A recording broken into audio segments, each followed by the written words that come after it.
അത് MM ഹോസ്പിറ്റലാണ്. Doctor മത്തായിച്ചൻ തന്നെയാണ് സംസാരിക്കുന്നത്. ആക്സിഡന്റോ? എവിടെ വെച്ച്? ഓഹോ, ചോദിക്കട്ടെ, ഇപ്പോഴത്തെ കണ്ടീഷൻ എന്തുവാ? ഈയിടെ ആക്സിഡന്റ് കേസുകൾ വളരെയധികം. ഇന്നലെ ആക്സിഡന്റ് ആയ ഒരു പേഷ്യന്റിന്റെ ഓപ്പറേഷൻ എനിക്ക് രാവിലെ അറ്റൻഡ് ചെയ്യാനുണ്ട്. ഒരു കാര്യം ചെയ്യൂ, ഹലോ, എങ്ങനെയെങ്കിലും ഇവിടെ എത്തിക്കാൻ നോക്കൂ. ഓക്കെ?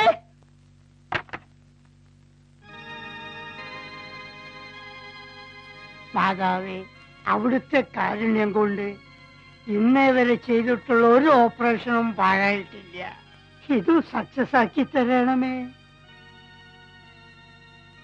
പപ്പ, അങ്ങയുടെ മകൻ ഡോക്ടർ മത്തായിച്ചൻ ഓപ്പറേഷൻ തിയേറ്ററിലേക്ക് ഇറങ്ങുകയാണ്.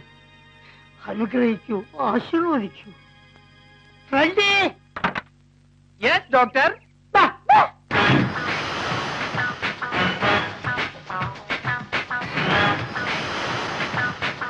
Coming, sir? Yes. Tooth എല്ലാം ക്ലീൻ ചെയ്തു. Yes, doctor. Very good. Okay. 65-76 number പേഷ്യന്റിന്റെ ENT ചെക്ക് ചെയ്തോ? ചെക്ക് ചെയ്തു. ഓക്കെ. Very good. പക്ഷേ പത്മിനിയുടെ ഹൗസിംഗിന് ലീക്ക് ഉണ്ടോ എന്നൊരു സംശയം. പത്മിനിയുടെ ഹൗസിംഗ് ചെക്ക് ചെയ്യാൻ ഞാൻ പറഞ്ഞില്ലല്ലോ. ഹൗസിംഗ് ആയതുകൊണ്ടാ. Sorry sir. ഓക്കെ. പൾസ് എങ്ങനെയുണ്ട്? ചെക്ക് ചെയ്തോണ്ടിരിക്കുക. ഒന്ന് സ്റ്റാർട്ട് ചെയ്യൂ. ശരി ഡോക്ടർ.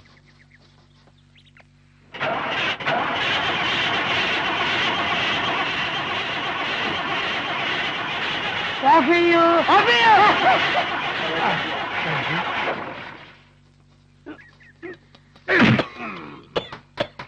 ലങ്സ് വളരെ വീക്കാണല്ലോ. ഇങ്ങനെ പോയാൽ വീക്ക് ആവും. ശരിക്കും ബ്രീത്തിങ് കിട്ടുന്നില്ല. ശരിക്കും ഇടി കൊണ്ടതല്ലേ. ബ്രീത്ത് ചെയ്ത് ഇച്ചിരി ബുദ്ധിമുട്ടുണ്ടാവും.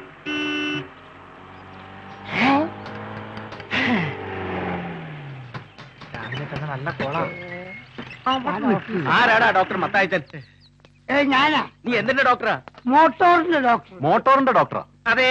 മൃഗങ്ങളെ ചികിത്സിക്കുന്നവരെ മൃഗ ഡോക്ടർ എന്ന് പറയുന്നു. അതുപോലെ തന്നെ വണ്ടികളെ ചികിത്സിക്കുന്നവരെ മോട്ടോർ ഡോക്ടർ എന്ന് പറയുന്നു. ഈ ഓയിൽ ചേഞ്ച് എന്ന് പറയുന്ന എനിമ മുതൽ ഹാർട്ട് ഓപ്പറേഷൻ എന്ന് പറയുന്ന എഞ്ചിൻ വർക്ക് വരെ ഈ മത്തായി മോട്ടോർ ഹോസ്പിറ്റൽ ഞങ്ങൾ ചെയ്യുന്നുണ്ട്. മനുഷ്യർക്കുള്ള സകല രോഗങ്ങൾ ഈ വണ്ടികൾക്കുണ്ട്. മൂക്കടപ്പ്, കാർക്കടപ്പ്, ജലദോഷം, ചൊവ്വാദോഷം, പനി, ഛർദി, പിന്നെ വയറിളക്കം.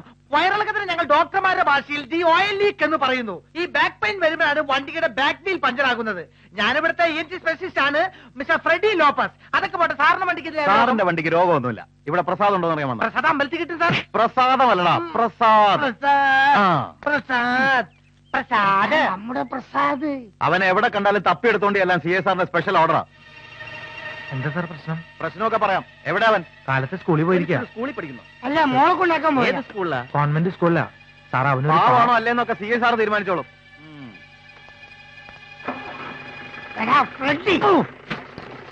നീ അവന്റെ കൂടെ കൂടിയപ്പോഴേ എനിക്ക് തോന്നിയതാ എന്തെങ്കിലും കുഴപ്പമുണ്ടാക്കൂ. അല്ല, നിന്റെ എടാ, അവൻ ഇവിടുത്തെ മേജർ സർജനാണ്. നീ വേഗം പോയി അവന് ജാമത്തിൽ ഇറക്കാൻ നോക്കിയോ. ഇല്ലെങ്കിലേ ഒരു സ്റ്റാൻഡ് ഉണ്ടാക്കാനുള്ള എല്ല് പോലും അവന്റെ ശരീരത്തിന് കിട്ടൂല. അവന്മാരുടെ പോക്ക് കണ്ടിട്ട് സംഗതി ICU വിട്ട് കയറ്റിന്റെ കേസാ. എന്താണ് എന്താ എങ്ങോട്ട് പോണ?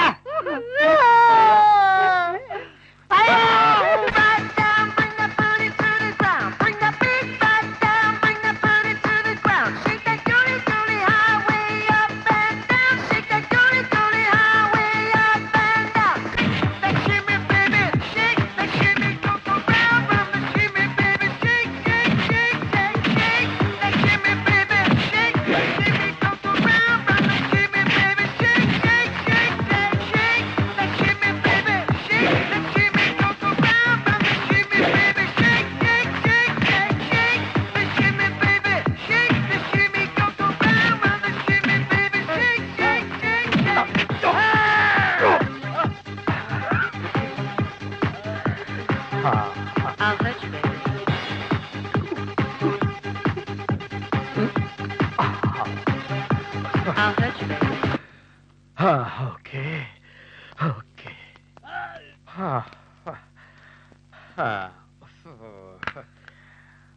അയ്യോ അമ്മേ. ചാകാറായി. ആഹാ. ഇനി അവനെ വിട്ടേക്കട്ടെ സാർ. ബാക്കി രൂപ എന്നെത്തിക്കൂന്ന് കൃത്യമായിട്ട് പറഞ്ഞിട്ട് വിട്ടാ മതി. അവൻ എന്ത് പറഞ്ഞു? പറഞ്ഞതോ ആ. പുതിയതായി സാറിറക്കിയ ഭക്തിഗാനങ്ങളൊക്കെ ഉം. റാപ്പ് മ്യൂസിക് ആണെന്ന്. മ്യൂസിക് സെൻസ് ഇല്ലാത്ത കൾച്ചർലെസ് ഫെലോസ്. താൻ എന്തിനാടോ ചിരിച്ചേ? വെറുതെ വെറുതെ ചിരിക്കാൻ ഞാൻ എന്താ ഫലിതബന്ധുക്കൾ പറഞ്ഞോ? വിളിക്കവനെ. സാർ ആ അവനെ കൊണ്ടുവന്നിട്ടുണ്ട് സാർ. ആരെ? പ്രസാദിനെ. അവനെയും വിളിക്കേ. എന്നെ താഴ്ത്തുന്നു. നിങ്ങളെന്താ എന്നെ തൂക്കി പോലീസ് എടുക്കാൻ പോകണം? കാസറ്റിന്റെ ബാക്കി കാശ് എപ്പോ കൊണ്ടുവന്ന് തരും? എന്റെ പൊന്നും ബെഞ്ചമിൻ സാറേ, ഇങ്ങനെ ഇടിച്ച് കൂമ്പ് കലക്കരുത്. 1000 കാസറ്റ് കെട്ടി ഏൽപ്പിച്ചല്ലേ, അതിലെ ആകെ 4 എണ്ണമേ വിറ്റിട്ടുള്ളൂ. ഓക്കെ മോഷണ ടൂണെന്നാ എല്ലാരും പറയണേ. പറഞ്ഞ നീയാണല്ലേ പ്രസാദ്? അതെ. ആ. സാർ എന്തിനാ എന്നെ വിളിപ്പിച്ചേ?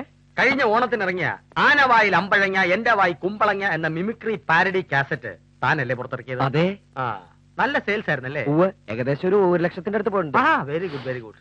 ഈ ഓണത്തിന് ആ കാസറ്റിന്റെ 2ാം ഭാഗമായ എന്റെ വായിൽ മത്തങ്ങ നിന്റെ വായി ചേന ഞാൻ പുറത്തിറക്കും. ചൊറിയും സാർ. അല്ല, ചെറിയാനോടുകൂടി ഒന്ന് ആലോചിച്ചിട്ട്. ഓഹോ ഇറക്കി വിട്ടേര് മാത്രമേ എന്റെ കാസറ്റ് വാങ്ങിക്കുന്നല്ലേ താൻ പറഞ്ഞത്? താൻ എന്നെ അവമാനിക്കാൻ വേണ്ടിയില്ല അങ്ങനെ പറഞ്ഞേ? അല്ല സാറേ, ഞാൻ പറഞ്ഞത് സത്യ. ആണോ? അപ്പൊ ആരോട് ചോദിക്കണമെന്ന് പറഞ്ഞേ? അത് ഞാനും എന്റെ കൂട്ടുകാരൻ ഫ്രെഡിയും അതിനകത്ത് പാടിയിട്ടേ ഉള്ളൂ. ആഹാ. ബിസിനസ് കാര്യത്തെ കുറിച്ച് ഞങ്ങൾക്ക് ഒന്നും അറിയില്ല. ഒരു വിൽപ്പനയില്ലാത്ത കാസറ്റ് അത്. പിന്നെ 1 ലക്ഷം കാസറ്റ് വിറ്റു എന്ന് പറഞ്ഞതോ? അത് 1 ലക്ഷം കാസറ്റ് വിൽക്കണമെന്ന് ആഗ്രഹം ഉണ്ടായിരുന്നു എന്ന് പറയായിരുന്നു. നോക്കിച്ചത് തെറ്റാ? അപ്പൊ മിസ്റ്റർ പ്രസാദിന് അമ്പഴങ്ങ കാസറ്റ് ബിസിനസ്സുമായിട്ട് യാതൊരു ബന്ധവുമില്ല? ഇല്ല. ഞാൻ സാറിന് വേണ്ടി അങ്ങേരോട്ട് സംസാരിച്ചിട്ട് വിവരം അറിയിക്കാം. ഓക്കെ, അത് മതി. ഞാൻ പൊക്കോട്ടെ. അവിടെ നിന്നേ അനുകൂലമായ ഒരു മറുപടി ഞാൻ പ്രതീക്ഷിക്കുന്നു. എന്നെ നിരാശപ്പെടുത്തരുത്. ആയിക്കോട്ടെ. ഒരു മാടപ്രാവിന്റെ മനസ്സാണ് എനിക്ക്. അയ്യോ പാവം. കുറ്റവാളികൾക്ക് ഞാനൊരു പുലിയും. മോളെ എഴുതി പഠിക്കേ.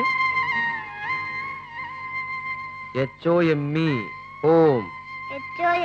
ഹോം എന്ന് വെച്ചാ എന്താ ഡാഡി? ഹോം എന്ന് വെച്ചാ വീട്. FATHER father. ഡാഡി എന്നല്ലേ ഡാഡി? അതെ. എന്റെ മമ്മിയെ പോരും ഡാഡി. വരും.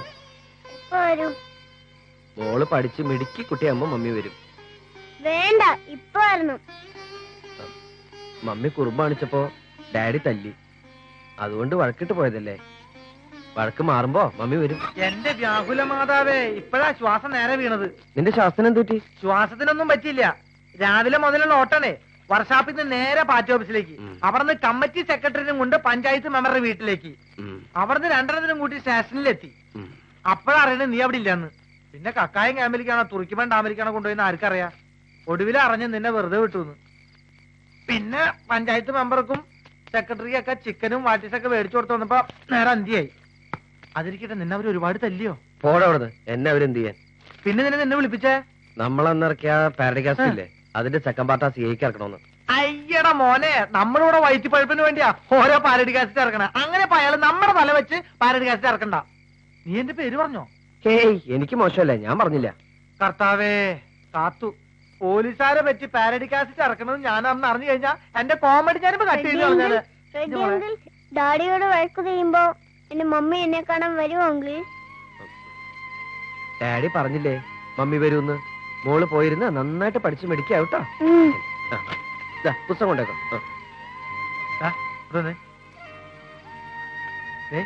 കുട്ടി ഇംഗ്ലീഷൊക്കെ കൂട്ടി വായിക്കാൻ തുടങ്ങി.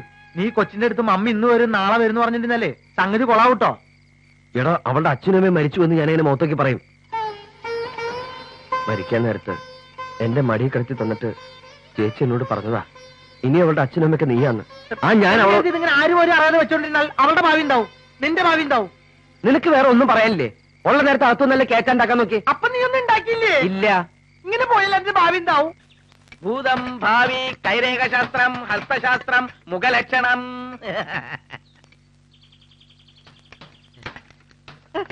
കൈ നോക്കി കാര്യങ്ങൾ സിനിമ സ്ക്രീനിൽ കാണും പോലെ ക്ലിയർ ആയിട്ട് പറയും. ഒന്ന് നോക്കി പറയട്ടെ ചേട്ടാ. ഈ കൈ നോക്കി. ഈ കൈ നോക്കേണ്ട കാര്യമില്ല, ഞാൻ പറഞ്ഞുതരാം. നീ കരിയലിൽ മൂത്രം ഒഴിക്കുമ്പോ പറ സൗണ്ട് കേൾക്കാറുണ്ടോ? രാത്രി കിടന്നുറങ്ങുമ്പോ കണ്ണടയ്ക്കാറുണ്ടോ? എന്റെ അമ്മേ, ചിരിക്കുമ്പോ പല്ല് പുറത്ത് കാണാറുണ്ടോ? ഇത് തന്നെയാണ് നിന്റെ അസുഖം. നീ ഇയാളെ കാണണ്ട, നീ വല്ല മാനസിക ഡോക്ടർ പോയി കാണും. എന്നാ ചേട്ടന്റെ കൈ നോക്കട്ടെ. ചേട്ടന്റെ കൈ നോക്കണ, എന്റെ മുഖം നോക്കി ലക്ഷണം പറയൂ.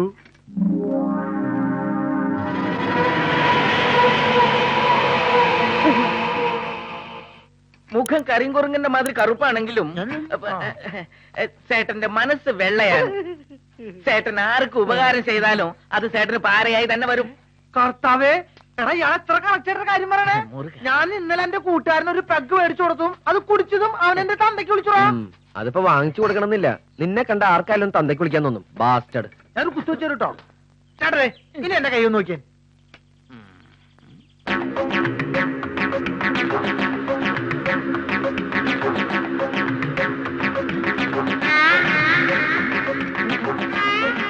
ഇതൊരു അത്ഭുത കൈയാണല്ലോ. ആയുർരേഖ, ബുദ്ധിരേഖ, ഹൃദയരേഖ ഒന്നുമേ കാണല്ലേ. അയ്യോ, അത് ആരും ഉണ്ടേ. നീ എടുത്തടാ. ഇവന്റെ ആയുസ്സും ബുദ്ധിയും ഹൃദയവും ഒക്കെ ഓയിലിൽ കലങ്ങിപ്പോയതാ. ഇപ്പൊ വെറും കരുതിയ പോലെയാ. ശരിയാ. എന്താ ഇവിടെ വാട്ട് ഈസ് എ പ്രോബ്ലം? എന്താ ജോലി ചെയ്യാതെ കൂട്ടം കൂടി നിൽക്കുന്നത്? ഏതായി ഈ ആസാമി? എന്താ ഇയാളുടെ വണ്ടിക്ക് രോഗം? ഡോക്ടർ, നല്ല കണ്ടീഷൻ ജോലിസിനാ. മുഖത്ത് നോക്കി നല്ല കാര്യങ്ങൾ ബടി ബടി പോലെ പറയും. ആമാ സാർ, കറക്റ്റ് ആയിട്ട് പറയും. ആഹാ, എന്നാൽ എന്റെ മുഖത്ത് നോക്കി പറ. ഒഴിഞ്ഞു കിടക്കുന്ന എന്റെ വീടിന് കൃത്യമായിട്ട് വാടക തരുന്ന ഒരു കണ്ടീഷൻ പാർട്ടിയെ കിട്ടോ? ഏത് കണ്ടീഷൻ പാർട്ടി?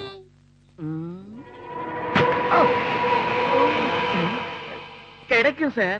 ആദർശധീരനും കലാകാരനുമായ ഒരു യുവകോമളനായിരിക്കും വരുന്നത്. അയ്യോ, ആരായിരിക്കാം മഹാഭാവി? ആനാ ഒരു ചിന്ന പ്രശ്നം.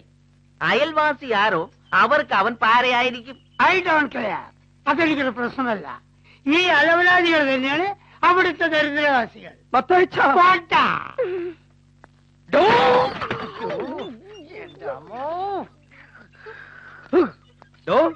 ഒരു കുടുംബത്തിലെ ഭാര്യ ഭർത്തക്കന്മാരെ പോലെ ജീവിക്കുന്ന ഞങ്ങളെ തമ്മിൽ അടിപ്പിക്കാനാണോ പരിപാടി? ഒരു കാര്യം പറഞ്ഞേക്കാം. സമയം എടുക്കരുത്. പോയ സാറ് ரொம்ப കോപക്കാരനാണേലും മുഖത്ത് രാജയോഗമുണ്ട്. വെറുതെ. ആനയും അമ്പാരിയും ഉള്ള ഒരു പെണ്ണ് വന്ന് കേറും. അപ്പൊ അതുമല്ല ആനപ്പാപ്പന്റെ മോളായിരിക്കും. ആമാ സാർ. അയ്യോ